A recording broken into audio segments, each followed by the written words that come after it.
please, with a standing ovation, help me welcome on stage Dr. Zanetor Agyemang Rawlings. Please, come on. Clap your hands.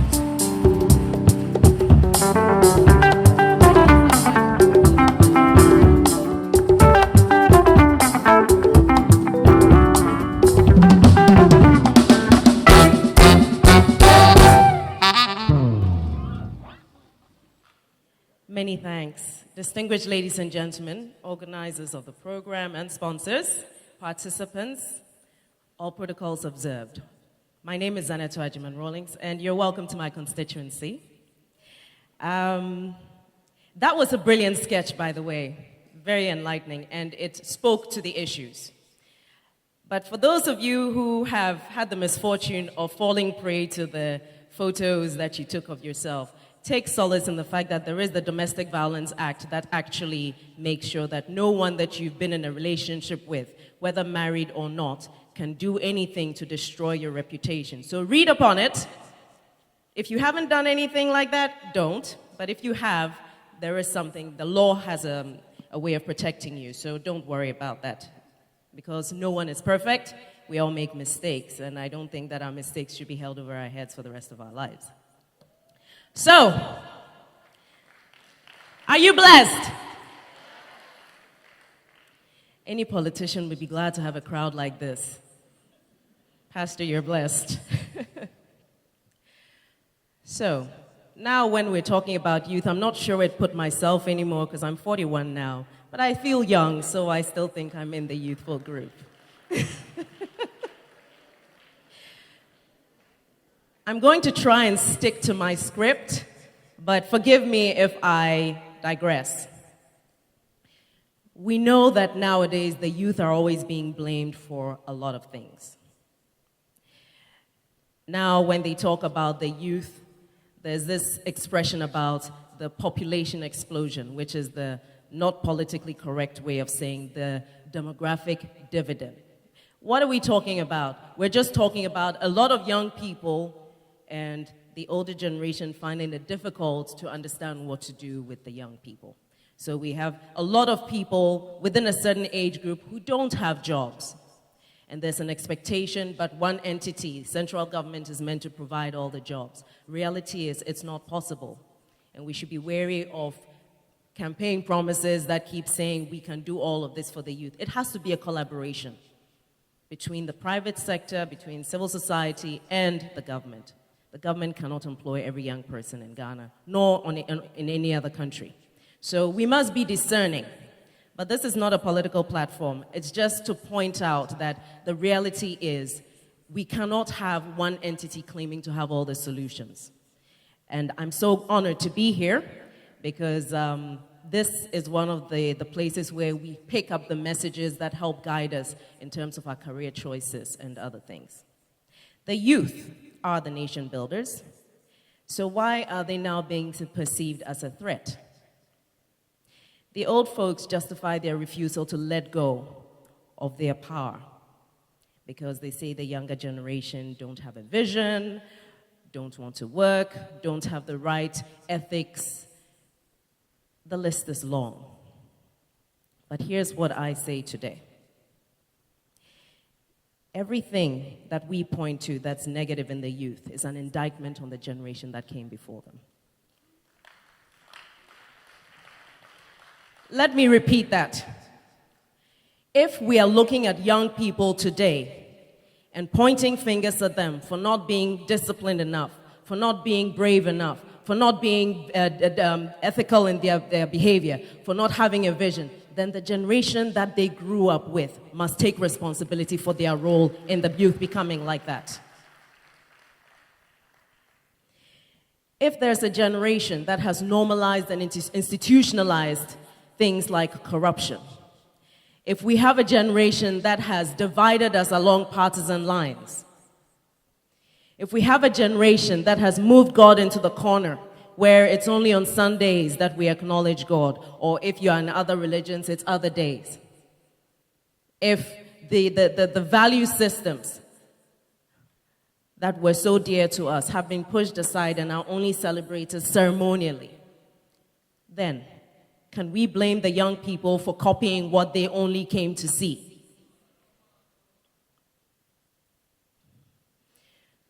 Leadership must be authentic. Leadership must be ethical. Leadership must be with conscience. Leadership must be in alignment with God's will. How many of you have read the Bible from cover to cover? I have. And I'm still having to do so because every time you read, there's something new you discover. And if you read with a prayer, God reveals something to you that you never noticed before. And that's what I'm discovering. Spend a little more time on reading the word on your own, not just on Sundays when the pastor says we're reading from so-and-so verse to so-and-so verse. But spend a little bit of time on your own. Because in the verses that precede where Jesus talked about the Lord's Prayer, he asked us to go into our room where it is quiet, and that's where we should approach God.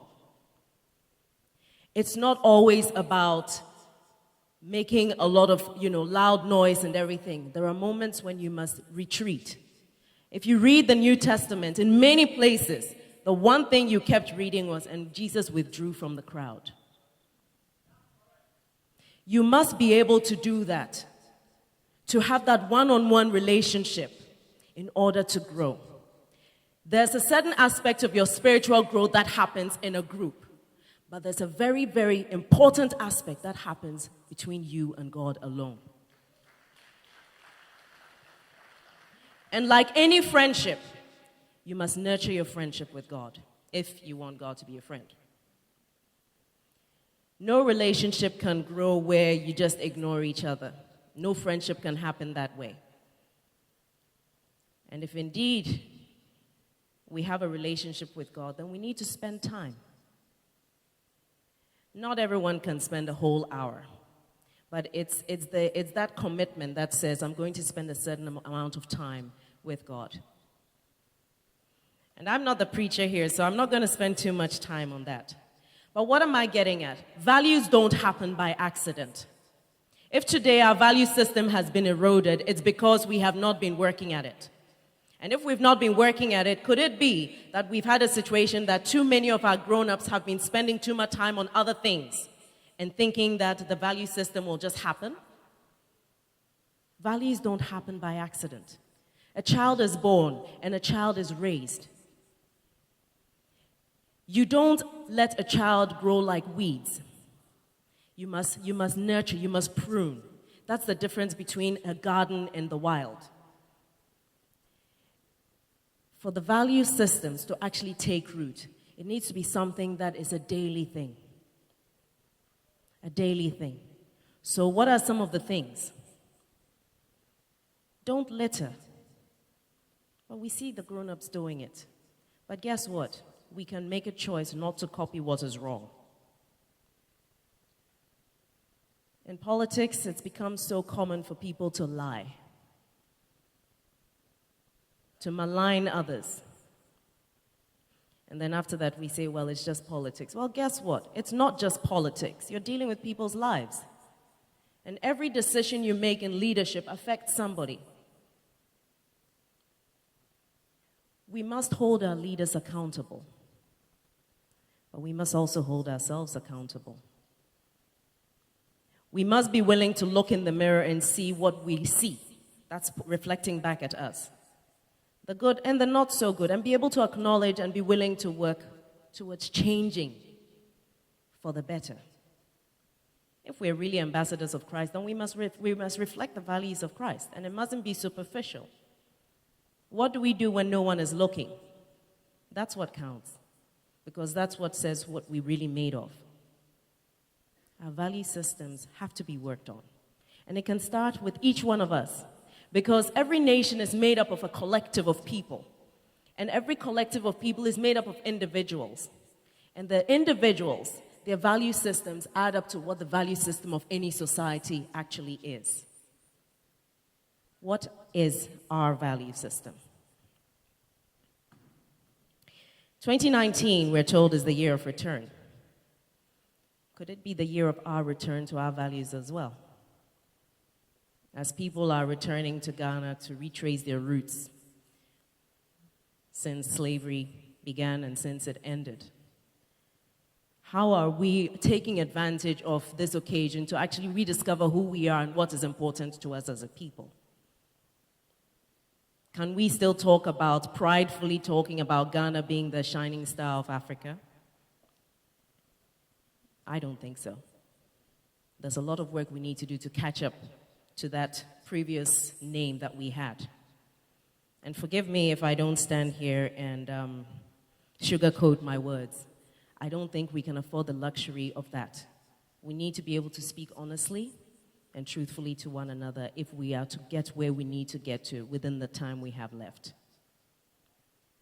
A lot of things are happening on this planet that have me very confused.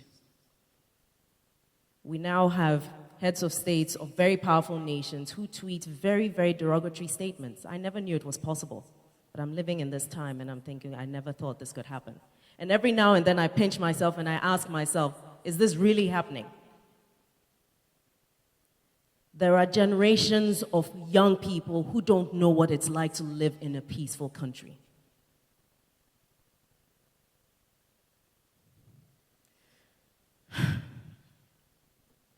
There are 38 women in parliament in Ghana, out of 275. 38.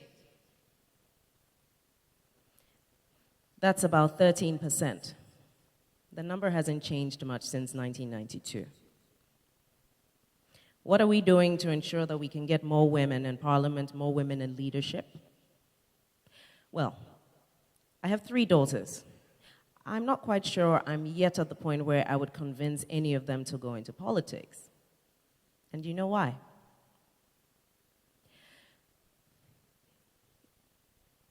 The way people malign you, the way they lie about you and destroy you and go after you and say things that have nothing to do with your capacity as a human being to do what you need to do. And there's a name for it now. It's called violence against women in politics. Yeah, a thing keeps happening until we finally give it a name and then we can deal with it. But it's always been there. And it is part of the reason why a lot of women don't want to take leadership roles, because nobody wants to have to go through it. So you go into politics at your own risk. You take a public position at your own risk, because it's never going to be about whether you're capable. It's going to be about, she was married, she's divorced. She doesn't have children. She has children with 2 different husbands. Her husband died and the second husband died. She must have killed them both. It's never about what she can do. But if a society is to be developed in a sustainable manner, if we're to move forward as a balanced society, then we need both men and women. So the young men here, in talking about providing a balanced society, it is not a woman's fight, it is society's fight. Everyone here was born of a woman. Nobody just appeared here. Even if you don't have a sister and you don't have a daughter, you have a mother. She may not be alive, but you were born of a woman. The value of a woman must not be reduced at all. There's United Nations Security Council resolution, which is numbered 1325. And it talks about women in peace building, women in security, women in post-conflict reconstruction. And the essence of this is that to have a more sustainable outcome with respect to peace building after there's conflict, to mediation, you need to have women as part of that. It's taken them this long, and this is the United Nations. It's taken this long for even the UN to acknowledge the value of women at that level. There's an example I love to give because it's true and it came before the UN even thought about it. You know that in Asante Man, it's the Queen Mother who chooses the king, right? The yes wasn't loud enough. You need to read about your own culture and history. But the Queen Mother is also the one who's in charge of mediation. This was how many years and how many centuries before the UN even thought about this. We have good things in our culture that can help us be better at what we do. But it will only happen if we are willing. We will only get where we're going to if we're willing to see where we have issues and are ready to solve them. But we must be willing to do so within the context of who we are.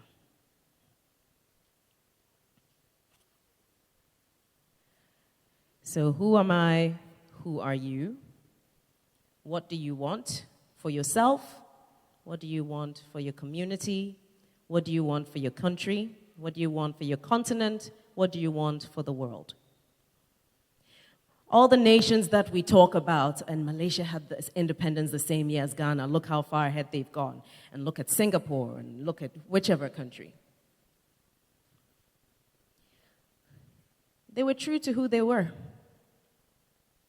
They answered the question about who am I, and they decided that they now knew who they were and they were going to build their development around who they believe they are.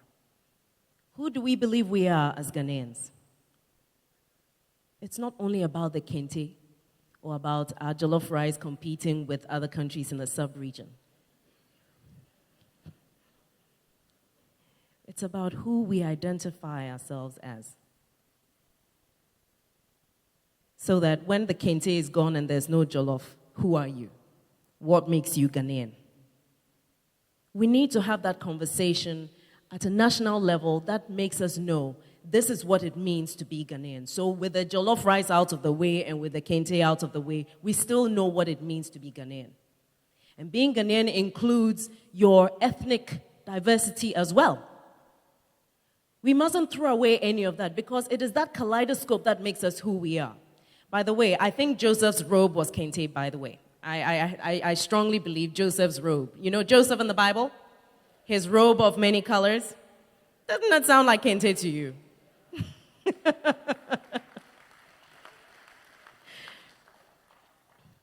So, I'm looking at some of the young ladies and gentlemen here, and there's a question I was going to ask, but I think I'll ask it and answer it because I'm not sure you might be able to give me the answer. Forgive me if I'm being presumptuous. I should ask.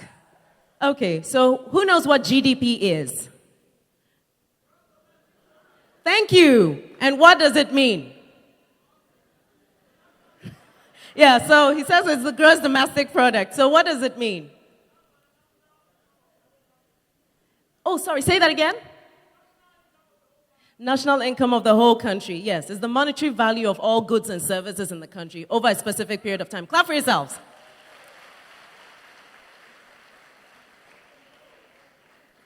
There's a country in South Asia called Bhutan.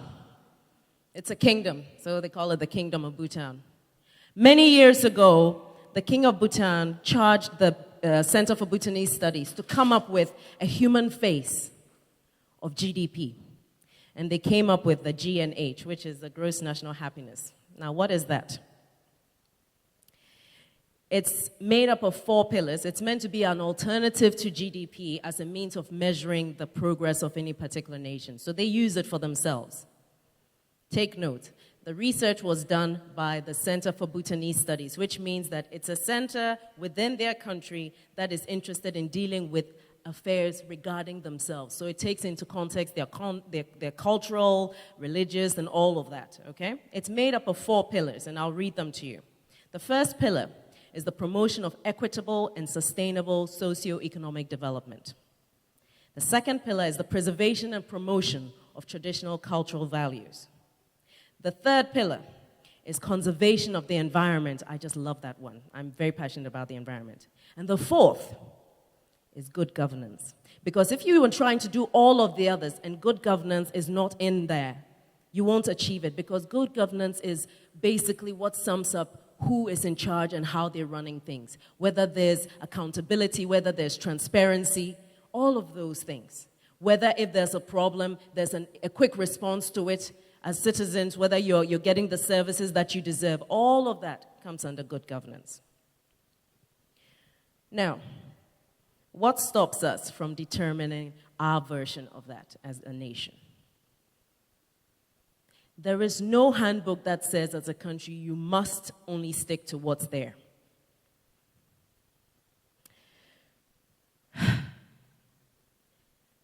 We can reinvent the wheel.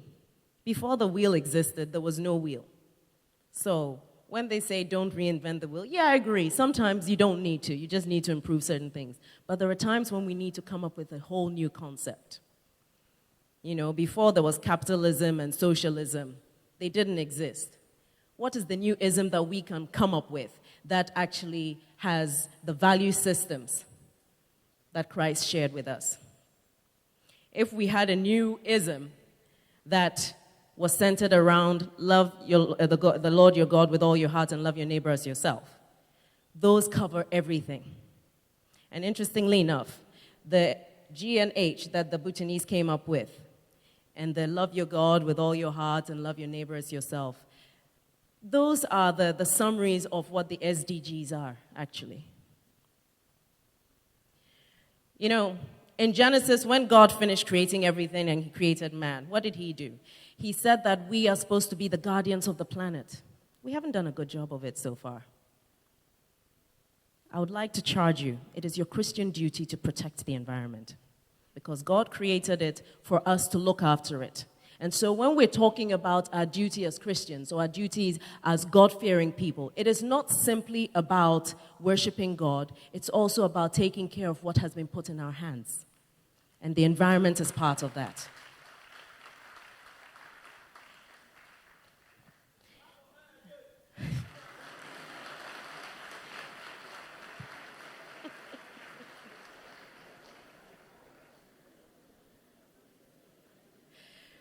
If we are true ambassadors of Christ, then we must emulate his values. And we have a duty to stand in the gap, not just in prayer, but in every other way to ensure that this country has a legacy to leave behind for generations who will come after us. If those who came before us, who no longer are alive, did not care for the environment or think in a generational way, we would not have come to meet all the resources we have here today. We have a duty to ensure that we are not giving away our inheritance as a people. If there's one theme that runs right through the Bible, is the fact that your inheritance is something you mustn't give away. I think Stephen did it, but there was something that happened with that whole story there in the New Testament. Or was it? No, somebody did so, and Stephen was upset about it because he lied about whether he'd given in all the money. Pastor, you'll have to correct me about this one. Yeah. Inheritance is something that's important. What is our birthright as Ghanaians? And is it right for us to mortgage everything we have? That's why I talk about the new ism. Can we come up with new ways of raising the money that we need without mortgaging the resources that we have?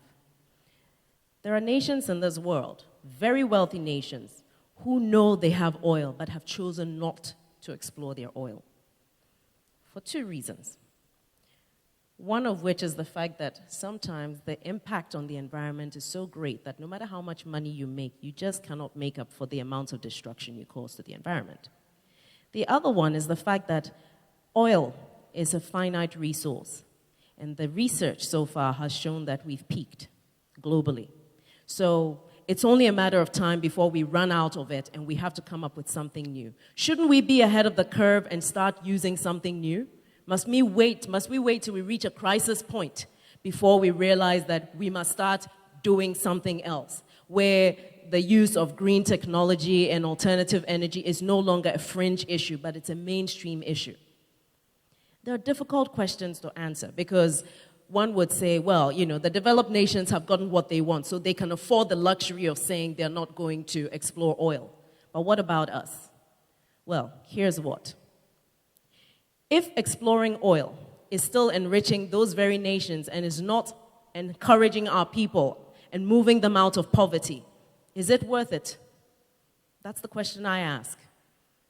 And it's a question a lot of people don't want to hear, but I find it's a very real question to ask. If tapping into a particular natural resource has not managed to lift the people out of poverty and ensure that there is social justice, is it worth the damage and the repercussions of actually exploiting that particular resource? There are other ways, there are better ways. Even in the Bible, it talks about farming for 6 years, and in the 7th year, you leave the land fallow. We've been commercializing farming for so long, and now we're coming up with research that says, actually, some of the traditional methods actually provide a good yield, and you don't need to do all of these other things if you're actually in harmony with your environment. So a lot is possible. A lot is possible, and we have a responsibility to do what we can to make this planet better, to elevate people out of poverty. With the kind of resources Ghana has, no one should be living below the poverty line. But it's a reality of where we are today. Too many people are impoverished. And sometimes the change must come from a particular group of people who have a particular vision, who have a certain conviction that things should be better. And they're able to put pressure on leadership and tell them that we're not happy with this, and it's time you actually did things the proper way. Are we going to take that position? It's not a rhetorical question. Are we going to be that generation that makes leadership better for Ghana? We have to. We owe it to ourselves and to the next generation. It's a big responsibility, but it can happen. It can.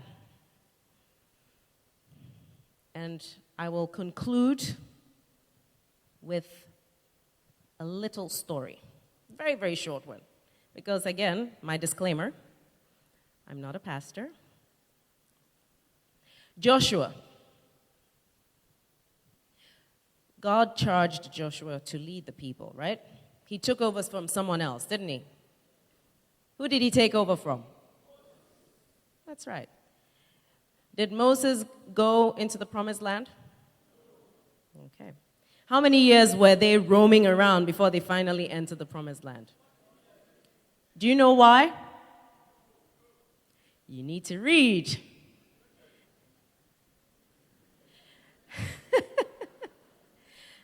At some point, there was a conversation, and God reminded them that after they left Egypt, some of them fell back into certain ways. And so, with the exception of a number of people, I think it was 2, but I have to check. With the exception of a number of people, none of that generation that left Egypt was actually going to enter the promised land. Because we wanted a fresh start. We didn't want contamination of the old, the whole, new wine in old skins type of thing. You must preserve yourselves from contamination. That is what will make Ghana's future brighter, if you preserve yourselves from contamination. What am I talking about? The sketch said everything. The issues on social media, creating an image of what is but is not, illusion, and the new acceptable norms of society. It doesn't change what's right and what's wrong. If we are truly to see that transformation, to see that paradigm shift that brings Ghana into a space that will make it the envy of nations, then we have a duty to start living that way. Not only when you go to church or you have prayer camps, but every day. The way we live, the things we do, must let people see the difference. And the whole get-rich-quick thing, be careful of that. It looks very enticing. But the sketch, what did he say? He said, when you see someone driving a really nice car, be careful you don't envy them because you don't know how they came about the money. There is a bit of an issue where some people now think, well, even if the money is stolen, if you share it, it's okay. Well, no, actually, not really.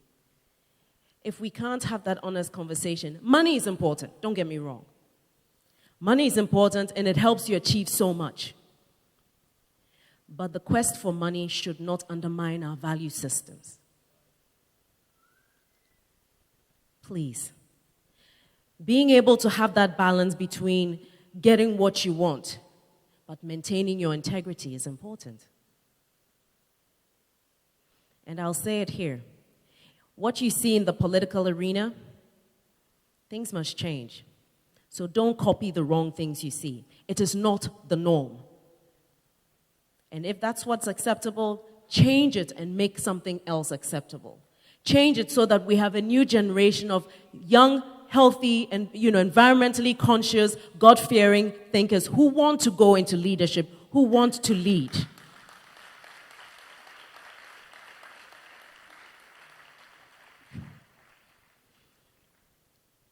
We have a big job on our hands. It's difficult to stand alone.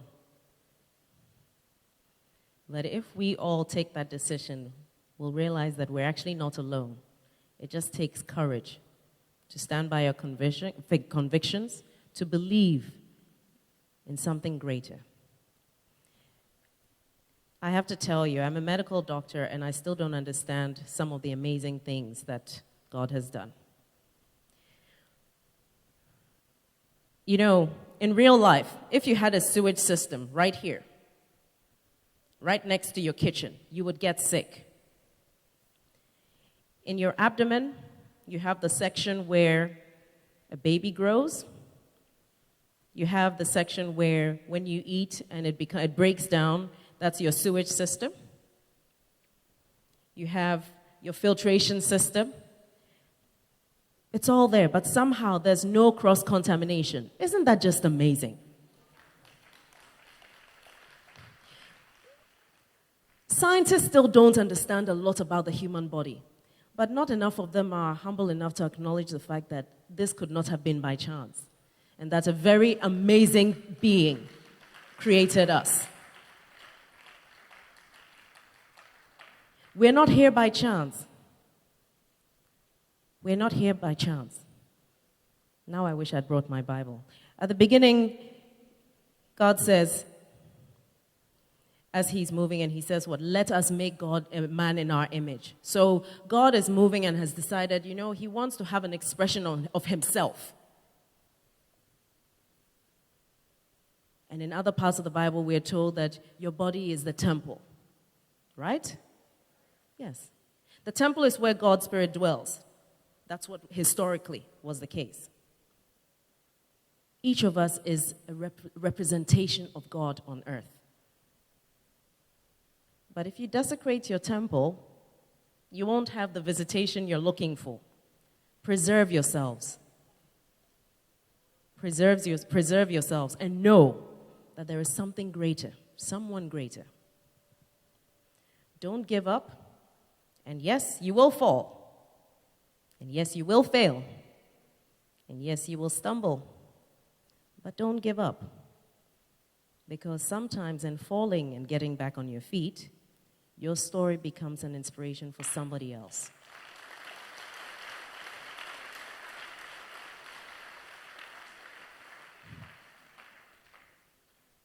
God is good. I think I will end it here because I hear I'm supposed to open the floor for questions. I'd like to thank you all very much for listening so attentively. I hope that something in my message has at least left a little bit of something for you to think about later. And I hope that as you leave this summit at the end of the day, the 3 days, you will go and be ambassadors and touch other people's lives. Better for her. Thank you so much, Doc. Thank you. We take 3 questions. 2. Okay, for time's sake, let's do 2. You, and then you. Oh, the third person there. I saw a hand here, and this one. Pastor, now I'm in trouble. 3 people now. Okay, so I think I saw you first from the other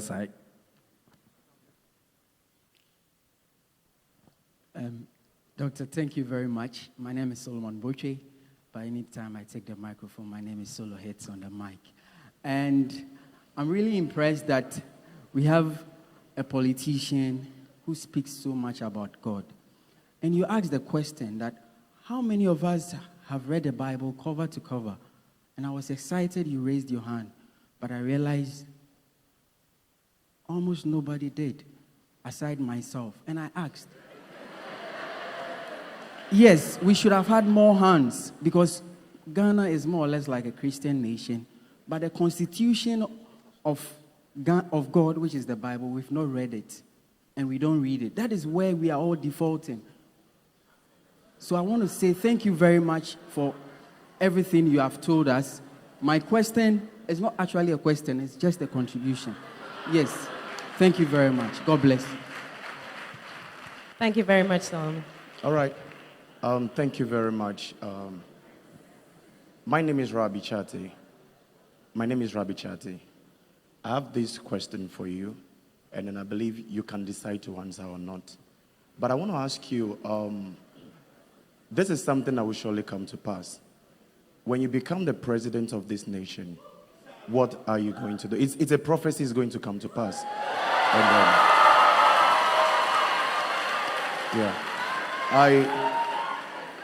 And I know it will happen in a serendipitous manner.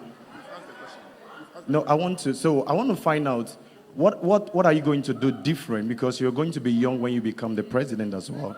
So want to find out what are you going to do different when you become the president of this nation. You may decide to answer or not, but put it as part of your plans. Thank you.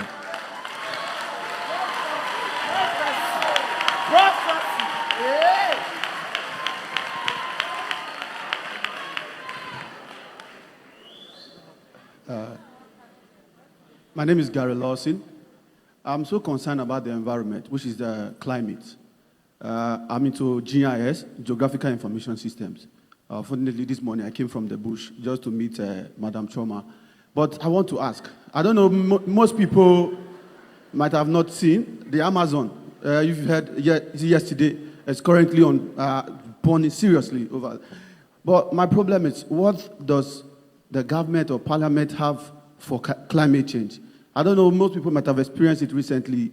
The climate is different. Those of us who are single, it didn't help our ministry. Yeah, I would say it. Because... Is it because of excess sweating? Yes, you see, and it's been cold. This period, the weather is for married people. So you can see the people, they give birth in May and the rest. But my question is, what is Parliament going to do about climate change? Because you see a lot of things are going down. We've heard that the trees, they bring out oxygen and take in carbon dioxide. But we've been cutting down all the trees. So how do we breathe? Now we are passive smokers. So what's the solution you would also propose from Parliament, or solution for us? Thank you. I'm tempted to ask if you're from a member ECOWAS state. Good man.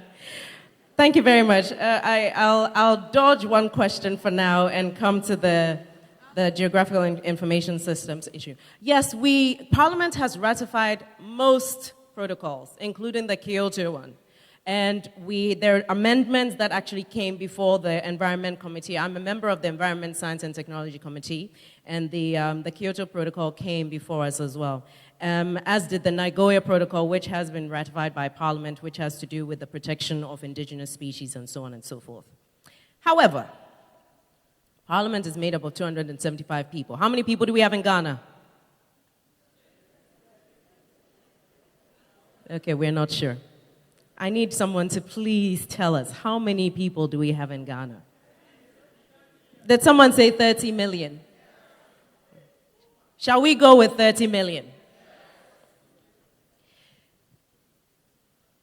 It doesn't matter how many laws Parliament passes. If as a nation we don't have that consciousness with regards to protecting the environment, nothing will change. The laws must be there must be attitudinal change, and there must be enforcement. You can't have it in isolation. So Parliament is doing a lot, but it's not enough. It must translate into action. And I think that's where we have a problem. Ghana has some of the most amazing laws. We have laws for everything. Did you know that you're not supposed to burn rubbish in a residential area? But what is the one thing we see everywhere? So, it really comes down to taking responsibility for our actions, individually and collectively. But it also comes down to enforcement. We mustn't litter, we mustn't throw things around, but we also need, personally, I think, that one of the things that we need to do is to address the issue of plastics. Because I see the effect of that every time it rains. Ghana is not recycling plastics. Don't believe the stories. We are not recycling. A lot of companies that claim to be recycling are only managing to do about 10% of that. 10% is nothing. We have to find an alternative. We need to plant trees, and I agree with you. We are always chopping down trees, but not replanting. You know, the trees in this area were planted. They were planted by the generation before us. My mother told me when she was young, they used to make them go and plant trees in this area. When was the last time you saw that happening? So maybe we can take it upon ourselves to restore the greenery. But it takes a commitment. Planting a tree is not just about planting it and leaving it. It's about nurturing it like a child. You must give it the attention and the care. It's a full commitment. Can each of us decide we're going to plant one tree and nurture it till it grows? Then let's do it. Because, like you said, the trees are the ones who provide that exchange of oxygen and carbon dioxide, and they absorb all of that from the air. They are the lungs. You know, it's not by chance that New York City has the huge, huge park over there. A lot of cities in Europe have got huge parks. It's because they understand the value of trees, of plants. But we think the mark of development is to put concrete everywhere. Even where it's supposed to be a green zone, we manage to bribe someone and they change it and it becomes a real estate zone. And we think that we are developing. No. We have arable land. Instead of using it to plant, we are building on it. Accommodation is important, but we must be smart in how we plan our cities, which means that we must adhere to the bylaws. There are people who are building where they know they shouldn't build. And these are people who should know better, but they're doing it.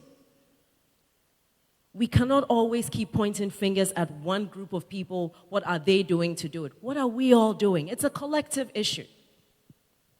It's a collective issue. We must all address it together. And that also comes back to what is our vision for our country. You know, until we reach the point where we stop saying, what is the government doing? And recognize that the government is us there, and we have a responsibility to make sure the government's doing what is best for us. Until it's not us and them, and we realize it's a collective, we will always have this disconnect. The gentleman who your prophecy stroke question, I'm so glad you gave me the option not to answer that. There's a lot that needs to be done in terms of leadership in this country. But it's not something that if I say, I can do alone. If we have a generation of amazing people, then a president is only doing what they have asked. The president is only holding the rudder of any ship when the people are actually in control, and that's what it should be. But in order to be in control, we must have that awareness of what it is we want. So, without fully answering your question, because it's not a 5-minute answer or a 2-minute answer, I think that we must look at how we collaborate more. We must look at how do we make sure that in doing something for myself, I'm not destroying you. There should be conscience about what we do. You know? the whole love your neighbor as yourself must translate into our governance. It shouldn't be a case of you don't belong to my party, so I'm not going to give you a job. I'll tell you a very short story. When I was about 10 or 11, there was a meeting that was going on, my dad and a couple of people. And you know, at that age, you can blend in with the furniture and you can just not get noticed. So I was sitting in on this meeting, very quietly listening. And the issue was on the selection of, I think, a CEO for one of the parastatals. I can't remember which.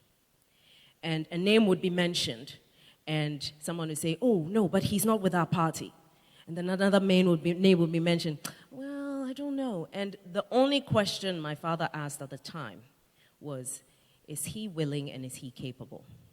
And it taught me something.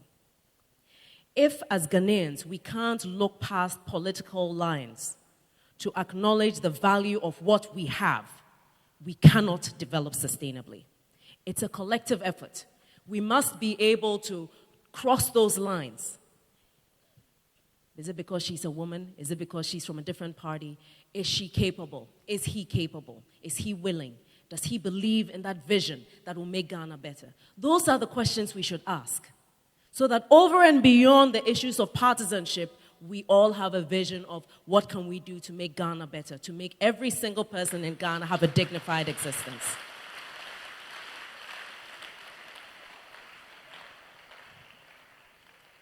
I know I haven't answered your question fully, but I think I'll leave it at that. So thank you so very much, and God bless you. Thank you so much, Doc. Honorable, please, round of applause. Thank you so much. We appreciate you.